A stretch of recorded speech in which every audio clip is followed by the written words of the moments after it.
क्या आप ही हो वो स्टूडेंट जिसको डर लग रहा है कि मेरे हाफ ईयरली के एग्जाम सर पर आ चुके हैं और मेरी कुछ तैयार ही नहीं हुई? आप ही हो ना वो बच्चे। लेकिन चिंता मत करो, बिकॉज इस वीडियो में मैं आपके लिए एक ऐसी स्ट्रेटेजी लेके आई हूँ और ऐसे कुछ अनाउंसमेंट से सरप्राइजेस लेके आई हूँ जिससे आप बच्चे कुछ दिनों में भी बहुत अच्छा स्कोर कर सकते हो। सो हेलो माय बुकीज, कैसे हैं आप सभी लोग? Welcome to next upwards commerce, जहां पे हम देश का भविष्य बनाते हैं। तो बेसिकली इस वीडियो में मैं आपको एक ऐसी स्ट्रेटेजी बताने वाली हूँ जिसमें आप आराम से बहुत अच्छे नंबर स्कोर कर सकते हो अपने बिजनेस स्टडीज के सब्जेक्ट में। और साथ साथ में आपके लिए ऐसी चीजें भी बताने जा रही हूं जो हम आपके लिए ऑलरेडी लेके आ चुके हैं, लेकिन उन चीजों को और अच्छे से री इन्फॉर्म यहां पर करने जाऊंगी। तो शुरू करते हैं हमारी पहली टिप से, जिसमें मैं आपको यह बोल रही हूं कि अपने सिलेबस को पहचानो। सबसे पहले you have to know about your syllabus, कि आपका सिलेबस क्या है, आपके स्कूल्स में कितने चैप्टर आ रहे हैं और जितने चैप्टर्स आ रहे हैं उन चैप्टर्स में से आपको कितने अच्छे चैप्टर्स बनते हैं, कौन से चैप्टर्स आपके फेवरेट हैं, कौन से चैप्टर्स आपको नहीं बनते हैं। ये बात तो आप लोगों को ही पता होगी। अब इतने सारे बच्चे हैं, देखो हम नहीं पता कर सकते कि एक बच्चे का फेवरेट सब्जेक्ट क्या है, फेवरेट चैप्टर क्या है, ये चीज हम नहीं देखो प्रेडिक्ट कर सकते हैं। तो ये चीज तो आप लोगों को ही बहुत अच्छे तरीके से पता होगी। So you have to identify that कि आपका फेवरेट चैप्टर कौन सा है, आपको कौन सा चैप्टर बहुत अच्छे तरीके से आता है, कौन से चैप्टर में आपको मेहनत करनी है, इस चीज को आप आइडेंटिफाई करो। जैसे कि फर्स्ट चैप्टर बच्चों को अक्सर ईजी लगता है, ईजी होता भी है। सेकेंड चैप्टर बच्चों को अक्सर थोड़ा बहुत परेशान करता है, बिकॉज ये चैप्टर काफी लेंदी है, प्लस इसमें कंपनी वाला पोर्शन बच्चों को अक्सर दिक्कत देता है। तो इस चैप्टर में आपको थोड़ी सी ज्यादा मेहनत करनी पड़ेगी। Third chapter on the other hand easy ही है ना। फोर्थ चैप्टर भी इजी है, लेकिन इसके थोड़े बहुत टॉपिक्स परेशान करते हैं। जनरली ये चैप्टर भी इजी है। और अगर मैं बात करूं फिफ्थ और सिक्स्थ चैप्टर की, ये चैप्टर तो बहुत ही इजी माने जाते हैं। These chapters are very very easy, है ना, बिकॉज ये पार्ट ए के चैप्टर्स है। तो अब आप मेरे को ये बताना बेसिकली कि आपके स्कूल्स में कौन से चैप्टर्स आ रहे हैं। एक डिस्क्रिप्शन बॉक्स में एक फॉर्म होगा, उस फॉर्म को फिल करना और बताना कि कौन से चैप्टर्स आपके स्कूल में आ रहे हैं। चेक बॉक्स के आगे बस आपको टिक लगाना है और हमें आप बता देना कि कौन से चैप्टर्स आपके लिए आ रहे हैं, और उस हिसाब से हम आगे की चीजें भी फिर प्लान आउट करते जाएं।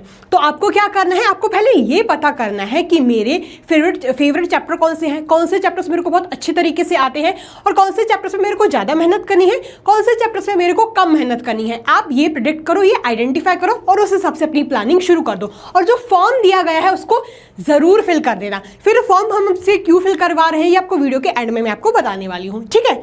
फिर अब ये सोचोगे कि ma'am first chapter second chapter तो बहुत पहले पढ़ा था, 2-3 महीने पहले पढ़ा था, तो अब तो वो हम भूल चुके हैं, अब हम क्या करें, फिर से पढ़ने बैठ जाएं क्या? इतने सारे लेक्चर्स हैं, है ना, इतने सारे नोट्स हैं, अगर सब हम रिवाइज करने बैठ गए तो फिर से 1 आध महीना लग जाएगा और इतना टाइम हमारे पास नहीं है। तो आपको चिंता करने की कोई ज़रूरत नहीं है, बिकॉज हम आपके लिए वन शॉट की प्लेलिस्ट भी लेके आए हुए हैं। ये देखिए, ये जो वन शॉट की प्लेलिस्ट है, इसमें आपके इस प्लेलिस्ट में आपको सारे चैप्टर्स मिल जाएंगे, इसमें डिटेल्ड एक्सप्लेनेशन है, प्लस आपके पास नोट्स भी मिल जाएंगे। तो आपको कहीं जाने की जरूरत नहीं है, इसी चैनल में आपको सब कुछ मिल जाएगा। ये पूरी वन शॉट की प्लेलिस्ट है, इसमें आपको सारे चैप्टर्स की एक्सप्लेनेशन मिल जाएगी विद गुड नोट्स, ठीक है। फिर अब आपके दिमाग में सवाल आ रहा होगा कि ठीक है मैम, ये तो हो गया, लेकिन अगर हमको फटाफट सारे चैप्टर्स की रिवीजन करनी है या अगर हमें और भी चीजें देखनी है, तो देखो क्लास में आपको पता ही है कि हमारे नोट्स बहुत अच्छे होते हैं। और जैसे ही, स्पेशली अगर मैं अपने सब्जेक्ट की बात करूं, तो जैसे ही मेरा एक टॉपिक खत्म होता है, मेरी एक क्लास खत्म होती है, तुरंत उसके बाद में केस स्टडीज को सॉल्व करवाती हूं। और जैसे ही मेरा एक चैप्टर खत्म होता है, तो हम उसके बाद टेस्ट पेपर को ऑर्गेनाइज करते हैं, टेस्ट पेपर को बहुत अच्छे तरीके से सॉल्व करते हैं। तो गुल्लक को, जिसको मैंने नाम दिया था गुल्लक, उसको भी आप फिर से सॉल्व करके देख सकते हो, आप अपनी प्रोग्रेस चेक कर सकते हो। और हमने मैराथन के बैकलॉग, यानी आपकी मैराथन ली थी, आपके बैकलॉग्स को कवर करने के लिए हमने लास्ट मंथ जुलाई में एक मैराथन भी ली थी, जिसमें हमने सारे आपके बैकलॉग्स को कवर करवाया था। तो वो भी आपके लिए है, फिर आपको कोई दिक्कत की बात नहीं लग रही होगी। अब आप सोच रहे होंगे कि मैम ये सब तो ठीक है, लेकिन एग्जाम वाले दिन इतना टाइम नहीं होता है कि ना ही हम ये 4-5 घंटे की मैराथन देखें, ना ही हम इतने सारे वन शॉट्स को देखें, इतना टाइम नहीं है। वो अपनी जगह अच्छे तो बहुत है, लेकिन एग्जाम वाले दिन, एग्जाम के कुछ घंटे पहले हमारे पास इतना वक्त ही नहीं होता मैम कि हम इतने सारे वीडियोस को, इतने सारे नोट्स को रेफर करें।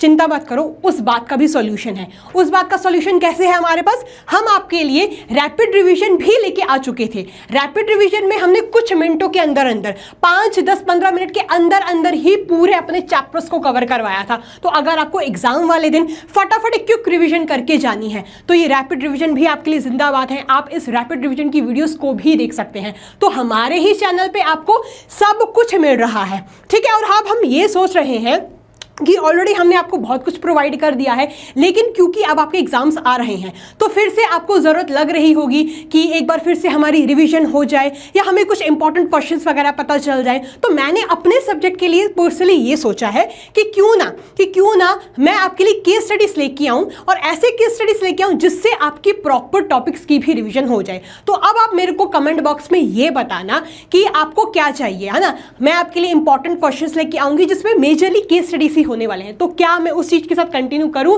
या नहीं करूं, आपको क्या चाहिए, आप प्लीज इस बात का जवाब मेरे को कमेंट बॉक्स में जरूर बताना। उसी हिसाब से फिर हम आगे की चीजें प्लान आउट कर पाएंगे। हम आपके लिए फिर मैराथन वगैरह कुछ लेके आ पाएंगे, या तो वो फिर मैराथन होगी या तो वो इंपॉर्टेंट क्वेश्चन की सीरीज होगी जिसमें मैं आपको केस स्टडीज कराऊंगी और केस स्टडीज में सारे टॉपिक्स की ही आपकी रिविजन होने वाली है। एंड मैंने आपको एक और चीज बोली थी कि जो फॉर्म है उस फॉर्म को जरूर फिल कर देना। आपके स्कूल में जो चैप्टर्स आ रहे हैं उनको जरूर चेक मार्क कर देना। जनरली बिजनेस स्टडीज में क्या पैटर्न फॉलो होता है, सीक्वेंस में ही फॉलो होता है इंडियन स्कूल्स में, लेकिन फिर भी हमें इस बात को और रीअश्योर करना चाहते हैं तो आप इस फॉर्म को जरूर फिल कर देना, ठीक है। तो हमारी वीडियो यहाँ पर खत्म होती है, लेकिन हमारा साथ इधर तक खत्म नहीं होता है, बिकॉज हम जल्द मिलने वाले हैं एक बहुत ही अच्छे मैराथन में जिसमें मैं आपके लिए, मैंने ऐसा सोचा है कि केस स्टडीज लेके आऊंगी। लेकिन आपको क्या चाहिए प्लीज आप उस बात को लिखें, कमेंट बॉक्स में लिखें ताकि हम और चीजों को प्लान आउट कर पाए उस हिसाब से। सो आई होप आपको ये वीडियो बहुत अच्छी लगी होगी। All the very best for your exams. Please अच्छे से मेहनत करना, हम भी आपके साथ पूरी मेहनत कर रहे हैं। सब कुछ आपको हमारे चैनल में ही मिल जाएगा, आपको कहीं और भटकने की जरूरत नहीं पड़ेगी। हम आपके साथ और भी नई चीजें लेके आना चाहते हैं, लेके आएंगे। आपको क्या चाहिए उस बात का जवाब जरूर मेरे को कमेंट बॉक्स में बताएं। Till the time take care, keep working hard, all the very best for your exams. Take care, tata, bye bye.